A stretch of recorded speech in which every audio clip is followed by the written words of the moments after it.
स्वागत है आपका न्यूज एंड व्यूज में। आपके साथ हूं मैं दीपा बाफिला, मेरे साथ हैं राजेंद्र देव और हर्षा। न्यूज एंड व्यूज की शुरुआत करते हैं इस वक्त की बड़ी खबर के साथ, और बड़ी खबर है जम्मू कश्मीर से, जहां दक्षिण कश्मीर में सेना और पुलिस ने संयुक्त ऑपरेशन में 3 लोगों को पकड़ा है।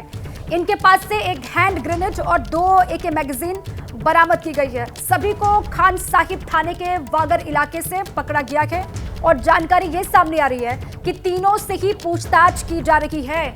अब तीनों से पूछताछ होगी, उसके बाद जो डिटेल्स है वो सामने आएंगे। जम्मू कश्मीर में सेना और पुलिस का जॉइंट ऑपरेशन है।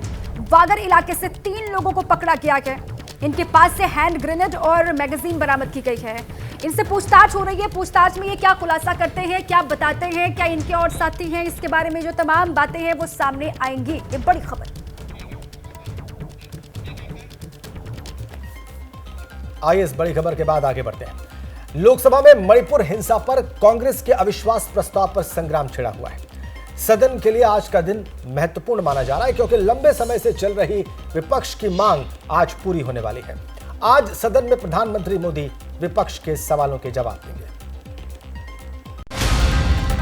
लोकसभा में पिछले कई दिनों से मणिपुर हिंसा का मुद्दा छड़ा हुआ है, या यूं कहे कि संसद में मणिपुर हिंसा को लेकर संग्राम मचा हुआ है। विपक्ष लगातार संसद में प्रधानमंत्री के बयान की मांग करता हुआ सरकार पर हमलावर दिखा, लेकिन आज संसद का दिन काफी अहम माना जा रहा है, क्योंकि आज प्रधानमंत्री लोकसभा में अविश्वास प्रस्ताव पर विपक्ष पर पलटवार करेंगे। बता दें, लोकसभा में विपक्ष की ओर से लाए गए अविश्वास प्रस्ताव पर चर्चा का बुधवार को दूसरा दिन था। कांग्रेस नेता राहुल गांधी ने मणिपुर मुद्दे पर सरकार को जमकर घेरा, जिसका जवाब सरकार की ओर से पहले केंद्रीय मंत्री स्मृति ईरानी ने दिया, और फिर गृह मंत्री अमित शाह ने विपक्ष के हर सवालों का जवाब दिया।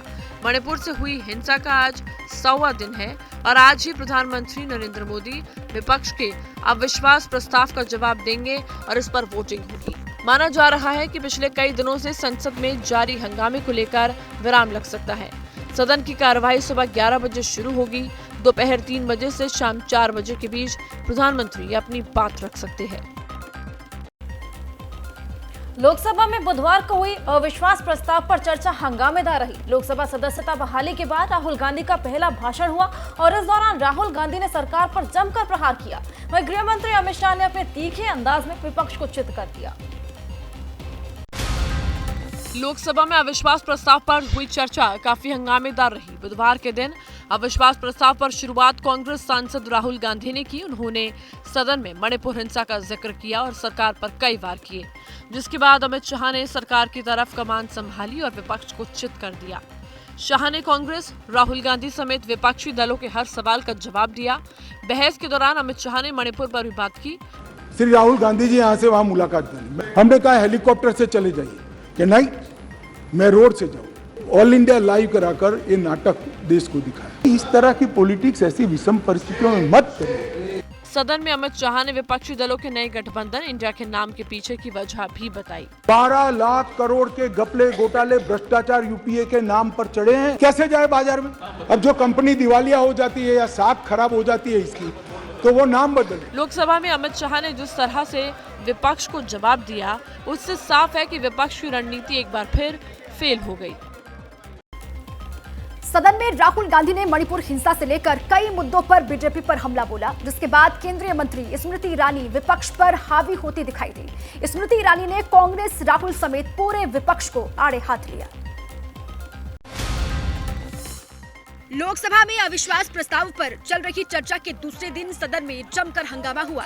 इन्होंने मणिपुर में हिंदुस्तान की हत्या की है। मणिपुर को नहीं, हिंदुस्तान को मणिपुर में मारा है। मणिपुर खंडित नहीं है, विभाजित नहीं है, मेरे देश का अंग है। एक तरफ राहुल गांधी मणिपुर हिंसा पर विपक्ष की तरफ से आवाज बुलंद करते हुए दिखाई दे रहे थे, तो वहीं दूसरी ओर स्मृति ईरानी ने विपक्ष पर करारा पलटवार किया। मैं मणिपुर में अपनी माँ की हत्या की बात कर रहा हूँ। मैं आदर से बोल रहा हूँ, आपने मेरी माँ की हत्या की मणिपुर में।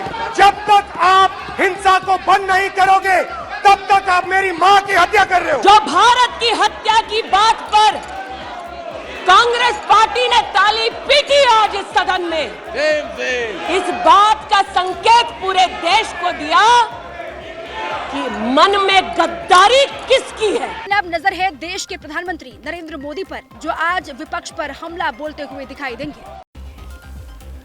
और संसद में पहले आंख मारने के विवादों में रह चुके राहुल गांधी एक बार फिर विवादों के घेरे में आ चुके हैं।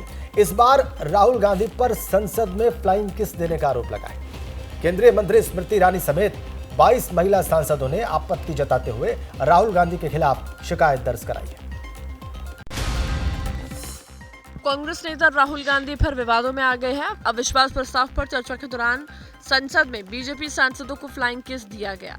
केंद्रीय मंत्री स्मृति ईरानी ने राहुल पर आरोप लगाते हुए इसे अभद्रता बता दिया है। ऐसी गरिमा विहीन आचरण को इस देश के सदन में कभी नहीं देखा गया। बता दें कि कांग्रेस सांसद राहुल गांधी जब भाषण समाप्त होने के बाद संसद से लौटने वाले थे, उन्हें फ्लाइंग किस देते हुए कैमरे में कैद किया गया। राहुल के इस रिएक्शन पर 22 महिला सांसदों ने आपत्ति दर्ज कराते हुए लोकसभा अध्यक्ष को शिकायत भेजी है। कंप्लेंट दिया है, राहुल गांधी महिला के साथ मिसबिहेव किया है। संसद में राहुल गांधी ने इस वाक्य को कोई लफंगई बोल रहा है तो कहीं गांधी परिवार के संस्कार पर भी सवाल खड़े हो रहे हैं। गांधी खानदान के संस्कार में सौजनी और महिलाओं के साथ मणिपुर। इससे पहले राहुल गांधी संसद में एक बार फिर आंख मारते हुए नजर आए थे, तब भी राहुल विवादों में घिरे थे।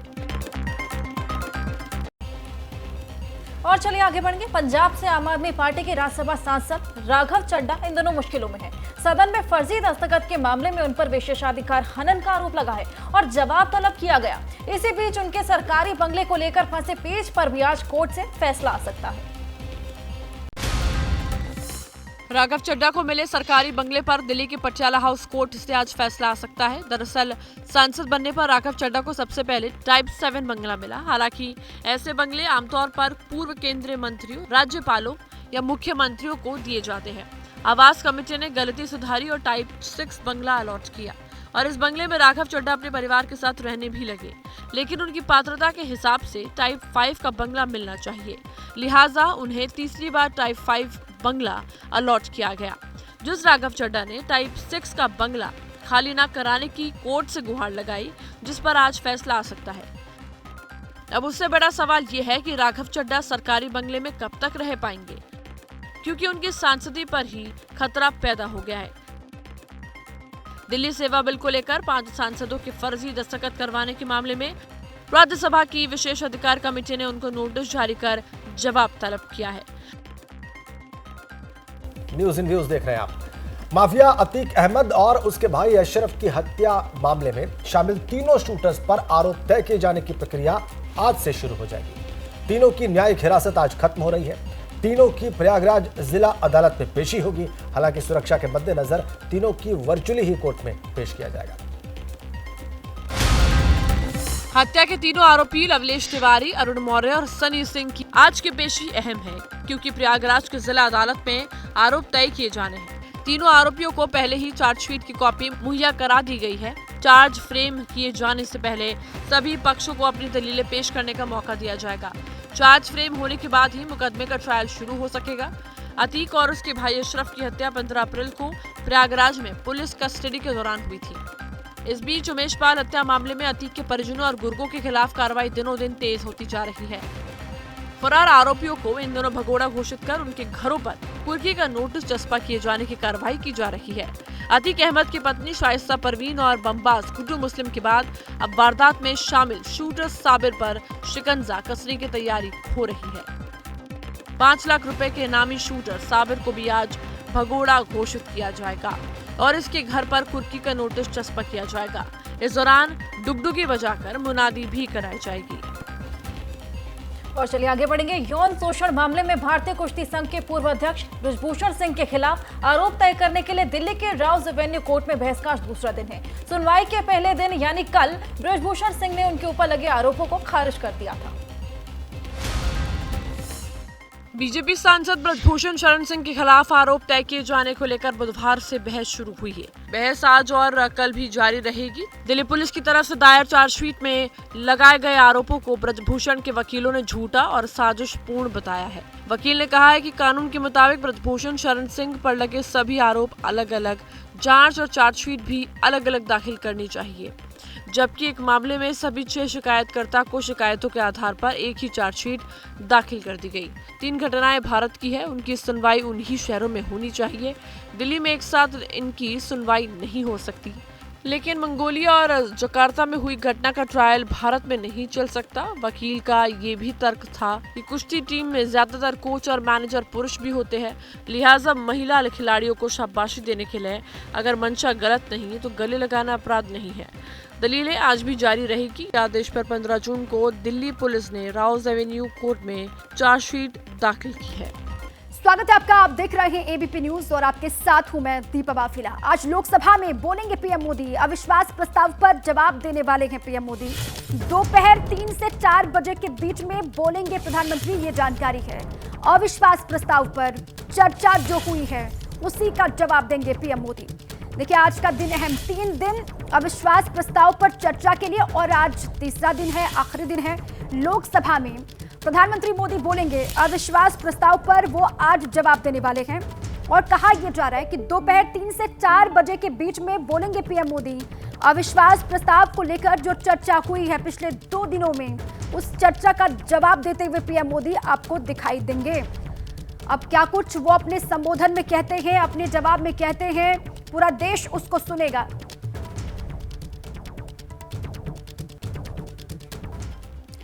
राहुल गांधी के भाषण और उनके व्यवहार पर बवाल शुरू हो गया है।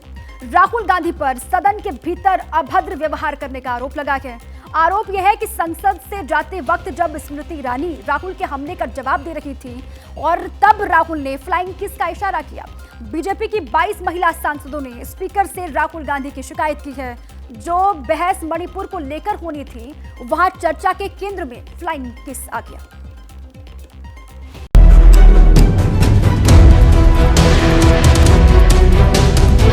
मैं आपका धन्यवाद करना चाहता हूं कि आपने मुझे लोकसभा में रीइंस्टेट किया।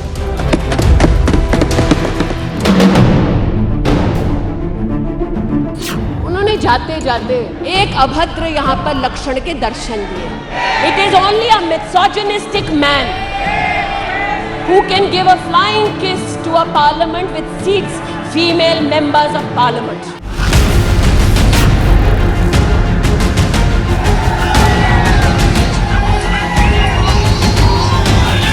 पार्लियामेंट का अंदर किसी महिला के सामने फ्लाइंग किस दे रहे हैं, ये क्या बिहेवियर है, क्या नेता है वो? तो वो मुझे लगता है कि इनको ज्ञान ही नहीं है कि हमारी भारतीय संस्कृति क्या है।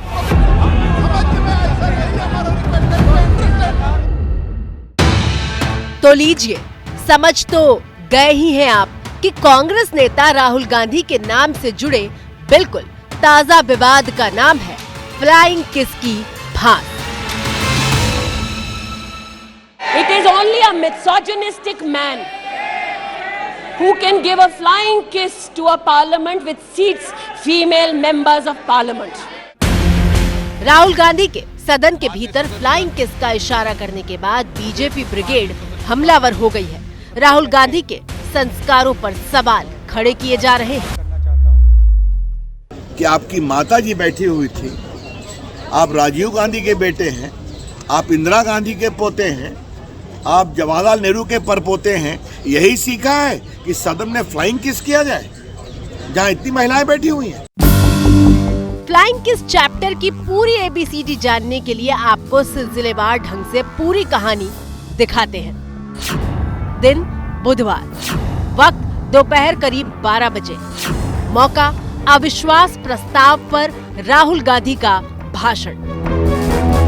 राहुल गांधी के लोकसभा में भाषण को लेकर काफी उत्सुकता थी, क्योंकि राहुल गांधी की सांसदी बहाल होने के बाद ये उनका पहला भाषण था और राहुल जब बोलने के लिए खड़े हुए तो उन्होंने सबसे पहले स्पीकर का धन्यवाद दिया। मैं आपका धन्यवाद करना चाहता हूं कि आपने मुझे लोकसभा में रीइंस्टेट किया।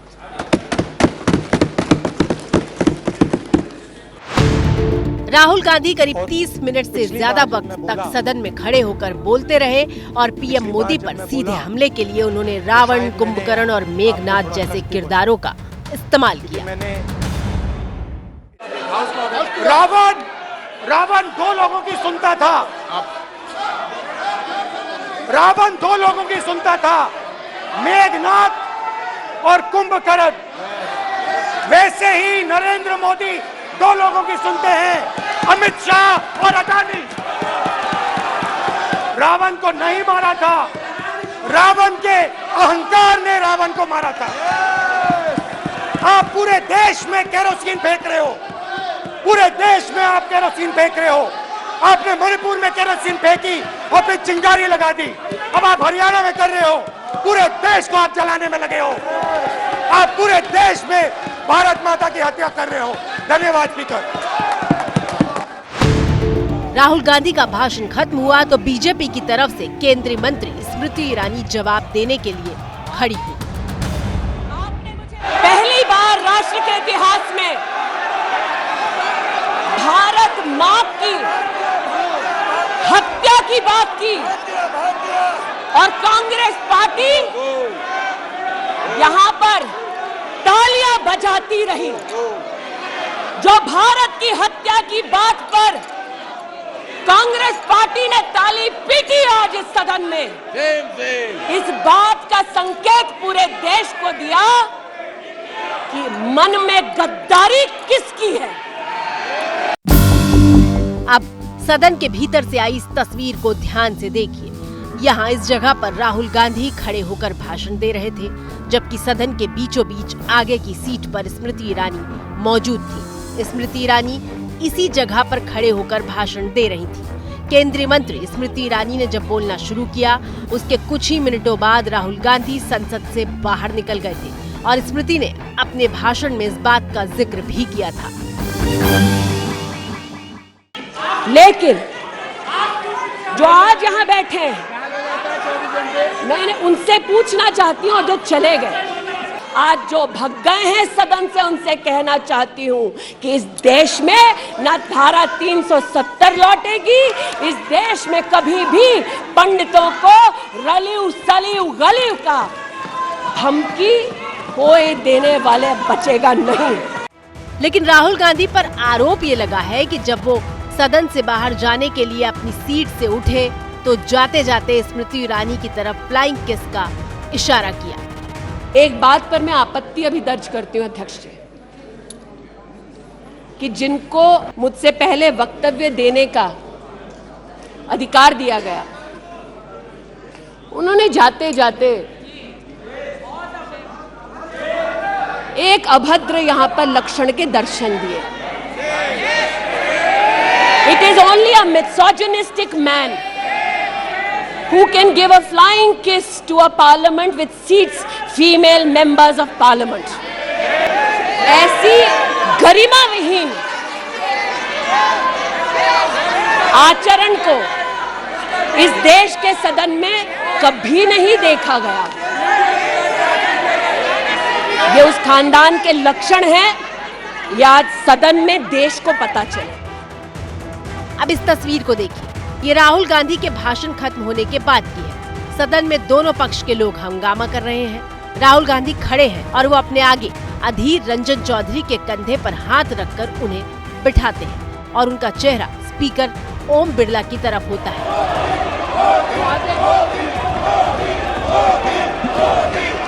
सदन के भीतर से आई तस्वीर के इस हिस्से को बीजेपी आईटी सेल के हेड अमित मालवीय ने ट्विटर पर कुछ इस तरह से शेयर किया है, जिसके जरिए वो राहुल गांधी पर हमला कर रहे हैं।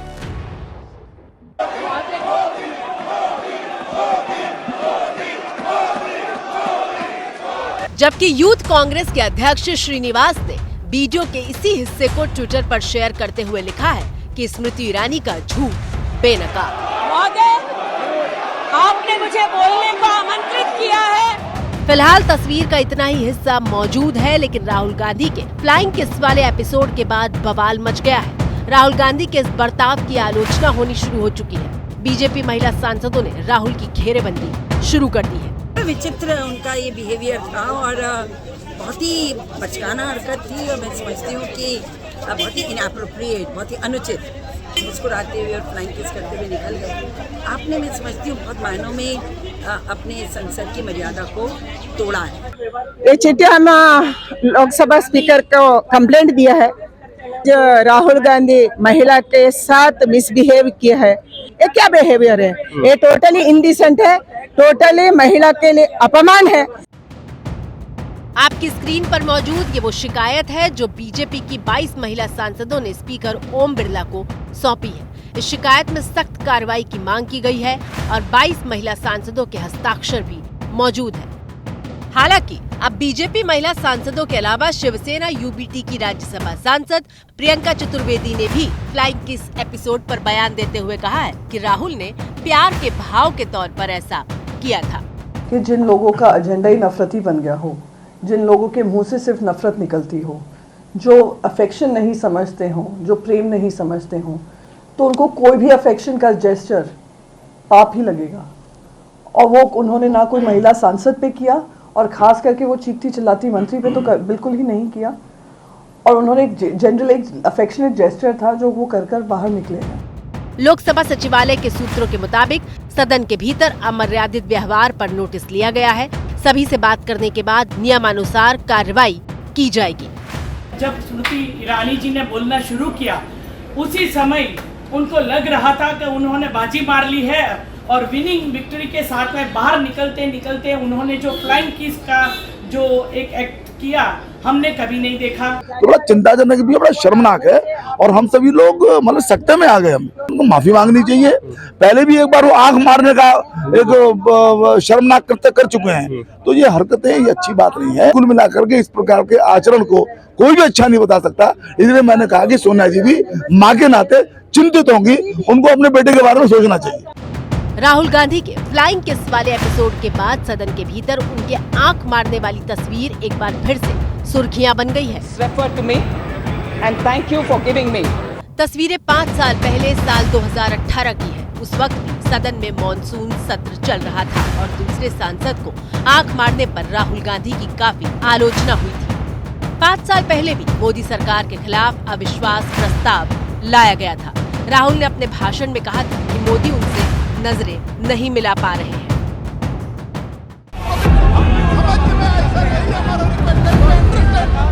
And now he cannot look into my eyes. He cannot look into my eyes. I can see that. और मेरे अंदर आपके खिलाफ इतना सा भी गुस्सा, इतना सा भी क्रोध, इतनी सी भी नफरत नहीं है। मैं कांग्रेस हूँ और ये सब कांग्रेस हैं। अपने इस भाषण के बाद राहुल गांधी सीट से उठकर पीएम मोदी के पास पहुंचते हैं और उन्हें गले लगा लेते हैं। No, this is not necessary. No. Modi सहज अंदाज में प्रतिक्रिया देते हैं और अपनी सीट पर वापस लौटने के बाद राहुल गांधी आंख मारते हैं।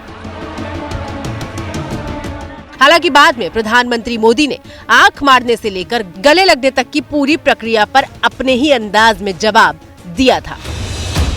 आंखों की बात करने वालों की आंखों की हरकतों ने आज टीवी पे पूरा देश देख रहा है कैसे आंख खोली जा रही है, कैसे बंद की जा रही है। ये आंखों का खेल। तो कल राहुल गांधी को सुना आपने और मणिपुर को लेकर जो मुद्दे उन्होंने उठाए वो सब एक तरफ हो गए और फ्लाइंग किस वाला विवाद एक तरफ हो गया। देखिए, वैसे राहुल गांधी अपनी भारत जोड़ो यात्रा के दौरान अक्सर फ्लाइंग किस देते हुए दिखाई दिए हैं और राहुल खुद को मोहब्बत वाला नेता बताते भी रहे हैं। आपने सुना है उनको कई मर्तबा। लेकिन अब रार इस बात पर है कि ये मोहब्बत का पैगाम है या फिर महिलाओं का अपमान है। और देखिए, मणिपुर के 40 विधायकों ने कहा यह जा रहा है कि पीएम मोदी को चिट्ठी लिखी है। एक बड़ी जानकारी आपको दे दें, जिसमें उन्होंने पीएम मोदी के साथ बैठक की मांग की है। साथ ही राज्य के समस्या की जल्द से जल्द समाधान की मांग भी की है। इस चिट्ठी में अवैध हथियार से लैस उग्रवादियों को गिरफ्तार करने और उनके खिलाफ एक्शन लेने की मांग भी की गई है। बड़ी जानकारी है, 40 विधायकों की पीएम को चिट्ठी मणिपुर के हालात को लेकर। मणिपुर के 40 विधायकों की पीएम मोदी को चिट्ठी। वहां जो हालात बने हुए हैं जल्द से जल्द उसका समाधान हो। राज्य की समस्या की जल्द से जल्द समाधान की मांग वो कर रहे हैं। इस चिट्ठी में देखिए, अवैध हथियार से लैस उग्रवादियों को गिरफ्तार करने और उनके खिलाफ एक्शन लेने की भी मांग की गई है। ये आपको दिखा भी रहे हैं। कहा जा रहा है कि 40 विधायक हैं जिन्होंने पीएम मोदी को चिट्ठी लिखी है। इसी पर बातचीत के लिए मनोज्ञा लोईवाल मेरे साथ जुड़ चुकी हैं। मनोज्ञा, क्या कुछ है इस चिट्ठी में, क्या कुछ कहा गया है इन 40 विधायकों की तरफ से? देखिए, 40 विधायकों ने अपने सिग्नेचर के साथ, हस्ताक्षर के साथ प्रधानमंत्री को चिट्ठी लिखी और अपील की है, जिसमें उन्होंने कहा है कि representation to the prime minister of India, और उसमें 6 दरख्वास्त की गई हैं, जिसमें सबसे पहली मांग है कि जिस तरह से हिंसा बढ़ रही है उन इलाकों में आर्मी और बाकी सारे सुरक्षा बलों को बरकरार रख के जो इलीगल आर्म्स हैं और जो फॉरेन फोर्सेज हैं, यानी जो विदेशी ताकतें यहाँ पर काम कर रही हैं, उनको सबसे पहले निरस्त किया जाए और जिन्हें संभव हो गिरफ्तार किया जाए। उसके बाद सस्पेंशन ऑफ ऑपरेशंस अग्रीमेंट को दोबारा लागू कर दिया जाए, जिन्हें जमीनी स्तर पर बार बार वायलेट किया गया है। और उससे ज्यादा महत्वपूर्ण ये मांगा गया है कि पॉलिटिकली, यानी कि राजनीतिक तौर पर इन सारे मामलों को सुलझाने की कोशिश की जाए और एनआरसी को भी, नेशनल रजिस्टर फॉर सिटीजन्स को दोबारा मणिपुर में लागू करने की कोशिश की जाए। हालांकि एक बात उन्होंने साफ कर दी है कि किसी भी तरह के एडमिनिस्ट्रेशन को अलग न किया जाए, जिसकी मांग जो कई समुदायों से की जा रही है, और ये मांगा जा रहा है कि जितना संभव हो सके अलग अलग एडमिनिस्ट्रेशन कर दिया जाए। लेकिन एडीसी को, यानी कि ऑटोनॉमस डिस्ट्रिक्ट काउंसिल्स को और ज्यादा मजबूत करने की मांग की गई है। और जो पीस टॉक पहले चलते थे, जिसमें कई सारे समुदायों के साथ या फिर उग्रवादी संगठनों के साथ बातचीत होती थी, उसको दोबारा से पूरे स्तर पर चालू किया जाए। ठीक है, शुक्रिया आपका मनोज्ञा पूरी जानकारी के लिए। अब आगे बढ़ते हैं, खबर बिहार के नालंदा से है। यहाँ वार्ड पार्षद की गोली मारकर हत्या कर दी गई है। पार्षद रोशन पासवान का शव गंगा पेट्रोल पंप के पास मिला, जिसके बाद इलाके में सनसनी फैल गई है। परिजनों के मुताबिक रोशन पासवान घर से बाइक पर किसी काम के लिए निकले थे, लेकिन गंगा पेट्रोल पंप के पास उनकी लाश मिली है, ये जानकारी। और खबर ये कि शव पर कई गोलियों के निशान बताए जा रहे हैं। फिलहाल पुलिस ने शव को पोस्टमार्टम के लिए भेज दिया है। उसके बाद पूरा ही मामला साफ हो पाएगा। गंगा पेट्रोल पंप के पास मिला शव, ये जानकारी सामने आ रही है वार्ड पार्षद की। अब कौन लोग हो सकते हैं, क्या वजह हो सकती है, किसने हत्या की होगी, इसके बारे में जानकारी पुलिस लगातार वहां पर जुटा रही है, ये जानकारी सामने आ रही है। अब यूपी के नोएडा के सेक्टर 37 में पुलिस और बदमाशों के बीच में मुठभेड़ की जानकारी सामने आ रही है। एनकाउंटर में एक गैंगस्टर जिसका नाम नईम है, उसके पैर में गोली लगने की बात भी सामने आ रही है। वहीं गैंगस्टर इरफान भागने में कामयाब हो गया। फरार बदमाश की तलाश में पुलिस कहा यह जा रहा है कि जुटी हुई है, और साथ ही घायल गैंगस्टर नईम को जिला अस्पताल में भर्ती करवा दिया गया है। घायल के पास से पुलिस ने 3 मोबाइल फोन, एक बाइक और एक अवैध तमंचा भी बरामद किया है। एक बदमाश के पैर में गोली लगी, ये जानकारी सामने आ रही है। अस्पताल में उसको भर्ती करवा दिया गया।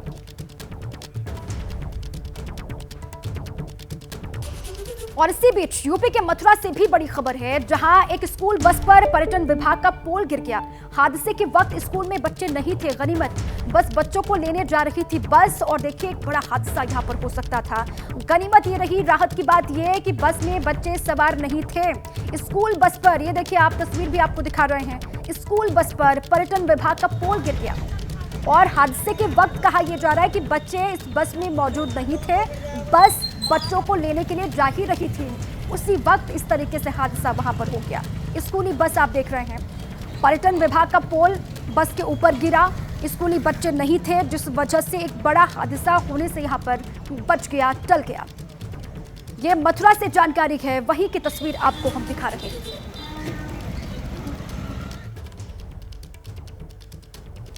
अब आइए आगे बढ़ते हैं, बात अमेरिका की। अमेरिका के हवाई में जंगल की आग ने विकराल रूप धारण कर लिया है। जंगल की आग लाहिना शहर समेत कई हिस्सों को अपनी जद में ले चुकी है, कहा यह जा रहा है। कई जगह आग लग गई है, लोगों को जगह खाली करनी पड़ रही है। ये देखिए आप तस्वीर, स्कूल बंद कर दिए गए हैं, फ्रंट स्ट्रीट समेत लाहिना में भीषण आग भड़क गई है, और कहा यह जा रहा है कि लोग वहां पर अपना स्थान छोड़ करके जा रहे हैं।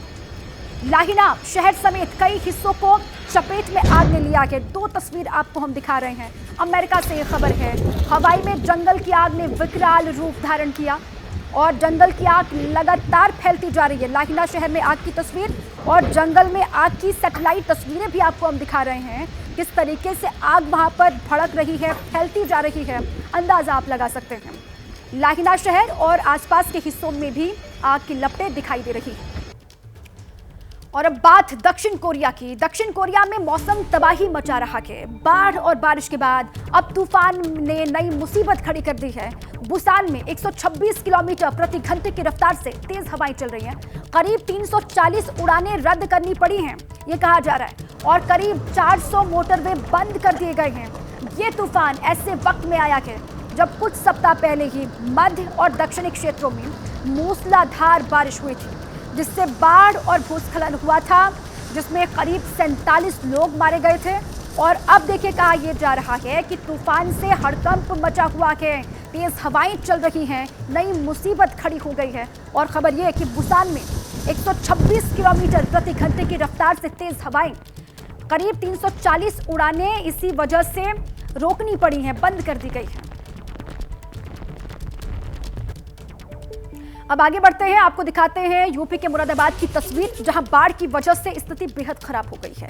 यहां रामगंगा नदी के जलस्तर में वृद्धि की वजह से सड़कें खराब हो गई हैं। लोग मुसीबत के बीच में सड़क पार कर रहे हैं। लोगों के सामने मुश्किल किस तरीके से आ खड़ी हुई, देखिए आप तस्वीर मुरादाबाद की है। बाढ़ की वजह से ये हालात बने, स्थिति खराब हो गई है। रामगंगा नदी के जलस्तर में लगातार जो इजाफा हुआ, उसके बाद ये हालात बने हैं सड़कों पर। अब देखिए जरा, हैरान करती है तस्वीरें। लोग तैरते हुए दिखाई दे रहे हैं सड़कों पर। मुसीबत के बीच में आसपास के जो लोग हैं वो फंसे हुए हैं। इसी सड़क से लोग आवागमन करते हैं, यहीं से आवाजाही करते हैं, लेकिन बाढ़ का पानी किस तरीके से सड़कों पर लबालब भरा हुआ है, जिस वजह से लोग, ये देखिए आप, बाइक से जाने में दिक्कतें, जो गाड़ियां यहां से जाती हैं उनको परेशानी, जो आम लोग पैदल जाते हैं उनको दिक्कत, इस तरीके से पानी भरा हुआ है। दो तस्वीर, उफान पर रामगंगा, सड़क पर पानी भरा। पत्रकारिता कोई इमोशन नहीं है, ना अपना कोई ज्ञान देना है और ना कोई विचार थोपना है। पत्रकारिता क्या है? पत्रकारिता का मतलब है सही जानकारी इकट्ठा करना और तथ्य बताना। पत्रकारिता आज जितने महत्वपूर्ण दौर में है, शायद पहले नहीं थी। इस दौर से निकलने के लिए सिर्फ सच दिखाने की जरूरत है, वो सच जो आपके हित को आगे रखे। इसलिए अब रात 9 बजे प्राइम टाइम नहीं होगा, ये आपका टाइम है। जगविंदर पटियाल के साथ देखिए पब्लिक इंटरेस्ट 17 जुलाई से सोमवार से शुक्रवार रात 9 बजे सिर्फ एबीपी न्यूज पर। एबीपी न्यूज आपको रखे आगे।